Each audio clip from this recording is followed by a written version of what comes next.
तलाक अब्बास तलाक तलाक। यह कहानी केवल शाहबानो की नहीं है, यह कहानी केवल एक लड़की की नहीं है, यह कहानी केवल एक स्त्री की नहीं है, बल्कि यह कहानी है हक की। उस हक की जिसमें कैसे एक आदमी खुद शादीशुदा होते हुए, उसके बच्चे होते हुए वह एक दूसरी औरत से शादी कर लेता है और उसके बाद में अपनी ही बीवी को अपनाने से इनकार कर देता है और सिर्फ उससे कहता है तलाक तलाक तलाक। उसके बाद में उस औरत की ज़िंदगी में क्या बीतता है उससे उस पुरुष को कोई मतलब नहीं होता है। और यहीं पे कहानी ख़त्म नहीं होती है, बल्कि उसको जो मेंटेनेंस भत्ता मिलना चाहिए था एक कानूनन अधिकार के मुताबिक, वह तक नसीब नहीं होता है कि वह खुद का और अपने बच्चों का पालन पोषण कर सके।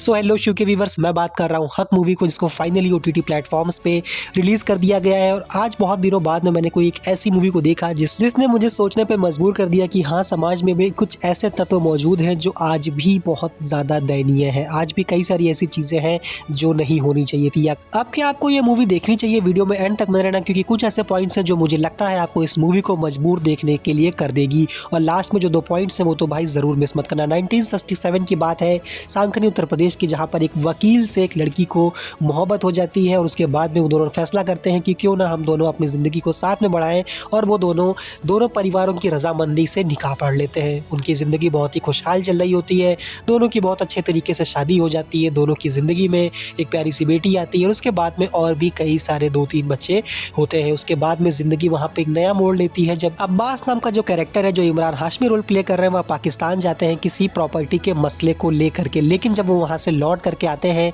वहाँ लौटने से पहले उसकी बीवी उससे बात करने की कोशिश करती है, काफ़ी सारे कॉल्स करती है, लेकिन कोई रिस्पॉन्स नहीं मिलता है।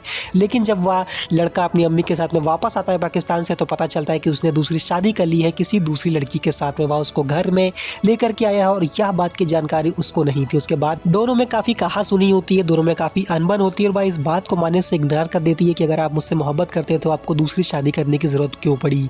अब भाई कहानी में कुछ स्पॉयलर्स हैं जिसमें मैं आज पहली बार किसी मूवी की स्पॉयलर भी दूंगा साथ में, क्योंकि मुझे लगता है कि आपको इस कहानी का जानने का हक है। तब अब्बास अपनी बीवी से कहता है कि मैं उससे मजबूरी में शादी किया हूँ क्योंकि उसके पति की मौत हो चुकी थी और मैंने केवल धर्म की रक्षा के लिए, सबाब के लिए उस लड़की से शादी करी है। लेकिन वह लड़की खुद अपने मुंह से कहती है कि वह आपसे पहले मुझसे मोहब्बत करते थे, लेकिन मेरी निकाह हो चुका था, इस वजह से उन्होंने आपसे मजबूरी में शादी करी। भले ही आप उनकी पहली बीवी हो, लेकिन मैं उनकी पहली मोहब्बत थी। जब यह बात उसको पता चलती है तब वह जाकर के अब्बास से लड़ती है, झगड़ती है और उससे अपना हक मांगती है। लेकिन उसके बाद में समय बीतता है, 1 साल बाद में वह अपनी एनिवर्सरी पे उससे मिलने जाती है उसके कोर्ट में, क्योंकि अब्बास का जो कैरेक्टर है वो वकील होता है।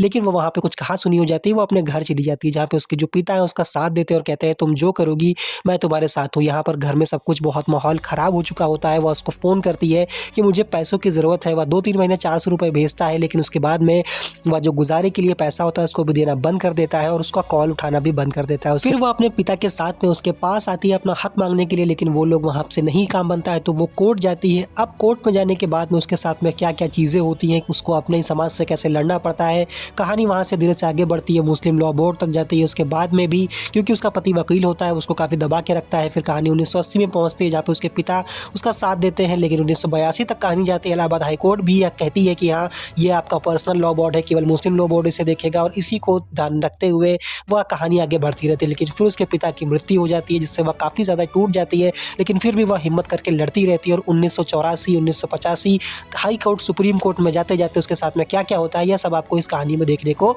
मिलने वाला है। अब क्या इस लड़की को अपना अधिकार मिलता है, अपना हक मिलता है, ये जानने के लिए आपको इस पूरी मूवी को देखना पड़ेगा, जो कि मुझे काफ़ी पसंद आई। और भाई इमरान हाशमी और जो यामी गौतम का कैरेक्टर है उसने भाई दिल छू लिया। उनकी एक्टिंग उम्दा परफॉर्मेंस थी। यामी गौतम का जो कैरेक्टर है भाई बहुत ही अच्छी तरीके से उन्होंने अपने कैरेक्टर में बखूबी अपने आप को निभाया है, जो सच में आपके दिल को छू जाएगा। और इमरान हाशमी का जो नेगेटिव कैरेक्टर है वो भी आपको ये दिखा देगा कि भाई अक्खा बॉलीवुड एक तरफ और इमरान हाशमी एक तरफ। बाकी मुझे भाई मूवी काफ़ी अच्छी लगी और काफ़ी रियलिटी बेस पे इस मूवी को बनाया गया है और काफ़ी सारे सेंसिटिव मुद्दों को छुआ गया है। बाकी आपका क्या ओपिनियन है इस मूवी को लेकर के?